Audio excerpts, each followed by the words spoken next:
Selamat siang teman-teman. Kembali kita bertemu di perkuliahan e-bisnis. Ini adalah pertemuan keempat kita. Jadi sudah beberapa hal yang sudah saya sampaikan ke teman-teman. Jadi hari ini itu kita tidak akan terlalu banyak istilahnya membahas mengenai materi infrastruktur ini, akan tetapi nanti di pertengahan atau di akhir perkuliahan saya akan istilahnya memberitahukan ke teman-teman perihal ada yang akan kita lakukan di pertemuan keempat ini. Jadi ada hal yang berbeda dari biasanya gitu. Jadi ada tata cara, absen dan lain sebagainya. Seperti itu ya. Jadi saya mohon teman-teman, dikarenakan videonya tidak terlalu panjang, saya harap teman-teman bisa jujur ya. Jujur dalam arti di sini adalah teman-teman bisa paham mengenai instruksi-instruksi saya seperti itu. Jadi teman-teman kalau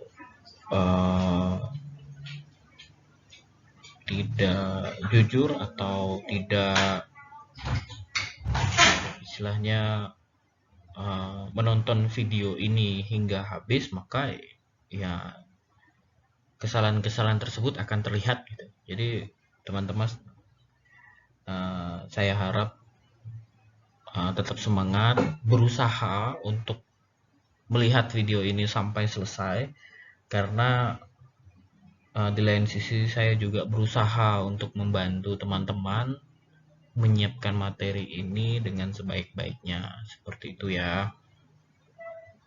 Jadi kita saling memahami lah, istilahnya saling menghargai satu sama lain, seperti itu. Nah, kali ini kita akan membahas mengenai infrastruktur e-bisnis.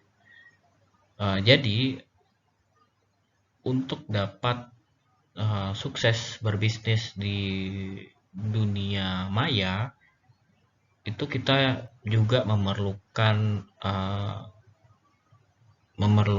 perusahaan-perusahaan atau istilahnya penyedia jasa internet gitu, karena dunia maya ini sangat bergantung pada internet. Jadi kita akan istilahnya membahas di sini mengenai hubungan antara perilaku e-bisnis itu dan konsumen. Jadi di mana pelaku bisnis dan konsumen itu dipertemukan oleh satu atau sebuah infrastruktur penyedia layanan internet, seperti itu. Nah, penyedia layanan internet ini seringkali disebut dengan internet corporation. Nah, mereka itu juga memiliki anatomi seperti itu. Jadi mereka punya infrastruktur sendiri untuk menghubungkan antara pelaku bisnis dan konsumen. Jadi tentu pelaku infrastruktur ini diharapkan dapat istilahnya menjembatani seperti itu sisi demand dan sisi supply-nya. Pada sisi demand, jadi ini yang disebut dengan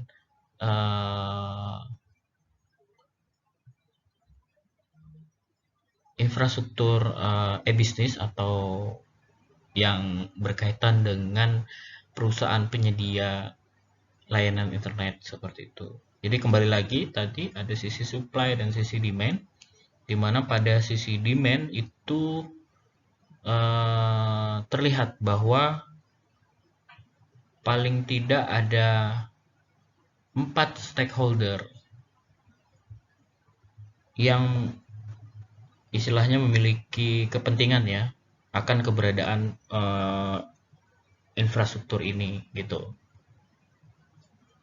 Jadi itu ada di sini saya akan tunjukkan, ini ada staff dan karyawan, ada supplier, distributor, ada investor, pengamat bisnis, dan di sini ada juga konsumen gitu. Nah, sementara di sisi supply-nya itu terlihat bagaimana satu perusahaan penyedia jasa internet harus dapat menghubungkan dirinya dengan sistem logistik e-commerce atau e-bisnis secara global ya. Entah itu mengenai rantai pasok manajemennya atau supply-nya seperti apa, seperti itu. Jadi ini di sini ada istilahnya yang dinamakan dengan kutub utara dan kutub selatan. Seperti itu. Nah, kutub utara dan kutub selatan ini itu terdiri dari 3 lapis. Jadi ada 3 lapis yang menjembatani antara kedua kutub ini. Nah, kedua kutub inilah yang istilahnya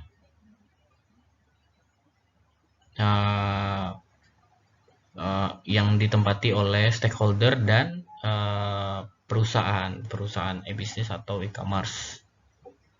Seperti itu. Oke, kita akan jelaskan satu-satu. Jadi di sini ada lapisan pertama, lapisan kedua, dan lapisan ketiga. Nah, lapisan pertama ini adalah yang menghubungkan antara stakeholder dengan perusahaan melalui berbagai macam interface. Jadi interface ini bisa melalui aplikasi, bisa melalui web perusahaan, bisa melalui istilahnya smartphone, seperti itu. Nah, ini yang terjadi pada tahapan pertama melalui, mungkin di sini ada bisa diperlihatkan oleh IV device, PCS, dan lain sebagainya. Nah, hal ini terjadi karena sebagian besar koneksi itu dilakukan melalui internet. Maka seluruh aplikasi dan peralatan yang menunjang hal tersebut harus bekerja dengan menggunakan standar internet protokol. Nah, itu yang disebut dengan IP, seperti itu. Nah, tren itu memperlihatkan bahwa stakeholder semakin lama semakin mengharapkan user interface atau perangkat itu yang semakin menarik gitu. Jadi terutama yang melibatkan aplikasi multimedia ya. Jadi ada aplikasi yang bisa menampilkan teks, bisa menampilkan gambar, atau bisa menampilkan video, audio itu secara bersamaan. Nah, itu yang dimaksud dengan aplikasi multimedia. Jadi oleh karena itu lapisan pertama ini dibutuhkan pula aplikasi yang dikembangkan dengan menggunakan Java language, di mana Java language ini di atas sistem platform servernya, seperti itu. Jadi ada ini, ada Java application ini. Nah, pada lapisan infrastruktur kedua itu juga berpandangan pada lapisan pertama. Jadi jika fokus pada lapisan pertama adalah menciptakan user interface yang efektif bagi stakeholder untuk dapat menghubungkan dengan istilahnya perusahaan penyedia internet, maka lapisan kedua ini akan ditemui aplikasi yang langsung berhubungan dengan produk dan jasa yang ditawarkan oleh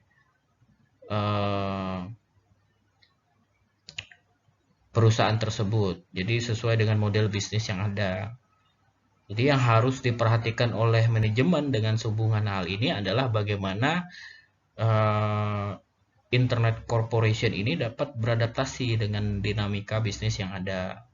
Jadi dengan kata lain, aplikasi yang tersedia harus dibangun dengan tingkat fleksibilitas yang tinggi.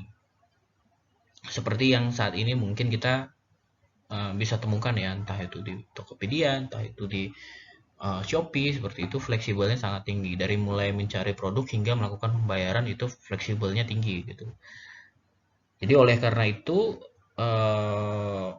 maka berbagai aplikasi yang dibangun pada layer atau tahapan atau lapisan kedua ini selayaknya harus dibangun dengan menggunakan paradigma yang objektif. Seperti itu. Jadi objektif dalam hal ini adalah bagaimana aplikasi-aplikasi ini benar-benar dapat berguna bagi seluruh masyarakat. Jadi tidak hanya untuk kalangan-kalangan tertentu. Seperti itu. Oke. Sebelumnya ada lapisan kedua, ada lapisan ketiga. Nah, pada lapisan terakhir itu ada yang disebut dengan istilahnya saya umpamakan ini sebagai aset terbesar ya dalam sebuah Internet Corporation gitu. Jadi jika lapisan pertama dan lapisan kedua lebih menitik beratkan pada penggunaan perangkat keras atau user interface dan aplikasi, maka pada lapisan ketiga ini terletak pada sistem yang berbasis data atau yang mungkin kita kenal sebagai database. Seperti itu. Dari tentu database tersebut dari perusahaan-perusahaan yang ada di dalam sistem bisnis atau e-commerce tersebut. Nah, sebagaimana yang terlihat pada gambar ini, jadi terdapat 4 aset digital yang berkaitan dengan data seperti itu. Jadi ada aset information, dan kemudian di mana ada aset knowledge atau knowledge asset gitu. Kemudian ada aset media atau media asset, dan kemudian ada social asset. Jadi ada 4. Nah, yang pertama itu adalah info asset atau aset informasi, di mana aset informasi ini merupakan informasi mengenai harta milik, istilahnya kekayaan atau aset yang dimiliki oleh Internet Corporation yang mungkin tidak ternilai harganya dan merupakan hasil olahan dari data mentah yang didapat baik dari dalam atau dari internal maupun dari eksternal seperti itu. Nah, tentunya hal tersebut didapatkan mengenai eksternal itu didapatkan dari luar perusahaan yang dibutuhkan si penyedia ini, dalam hal ini adalah Internet Corporation, untuk melakukan aktivitas bisnisnya sehari-hari.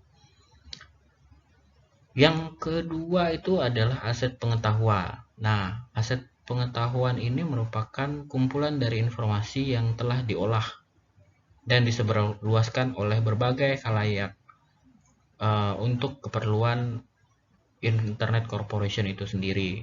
Jadi seperti yang biasa diperoleh melalui email, dokumen elektronik, entah itu melalui fax, dan lain sebagainya. Seperti itu. Nah, yang ketiga itu ada aset media atau media aset, yang mana aset media ini merupakan koleksi dari Internet Corporation ini atau perusahaan penyedia internet akan berbagai sumber daya yang direpresentasikan dalam berbagai format media digital. Jadi media aset di sini itu dapat berupa gambar, audio, video, entah itu animasi dan lain sebagainya, seperti itu. Yang terakhir itu lapisan social asset. Nah, social asset ini merupakan rekaman dari berbagai interaksi antara Internet Corporation atau perusahaan penyedia internet dengan pelanggannya yang sangat dibutuhkan untuk menjaga relasi baik antara kedua belah pihak, termasuk di dalamnya data transaksi, entah keluhan pelanggan, saran, dan permintaan maupun hal lainnya seperti itu. Jadi setelah kita gambarkan tadi, jika lapisan pertama memiliki tugas menghubungkan antara iCorp atau Internet Corporation atau kita sebut sebagai perusahaan penyedia internet dengan para stakeholders atau demand side seperti itu. Jadi demand side itu yang atas, yang supply itu yang bawah seperti itu. Maka lapisan ketiga ini menghubungkan antara demand side yang lapisan pertama dan supply side di lapisan ketiga gitu. Tujuannya agar Internet Corporation ini dengan para pemasok itu dapat menghasilkan satu produk atau jasa yang ditawarkan nantinya. Dengan memiliki anatomi seperti ini, infrastruktur semacam ini, maka berbagai perusahaan yang bergerak di bidang penyedia layanan internet dapat dengan mudah saling berhubungan antara satu dengan lainnya, karena secara prinsip maupun secara teknis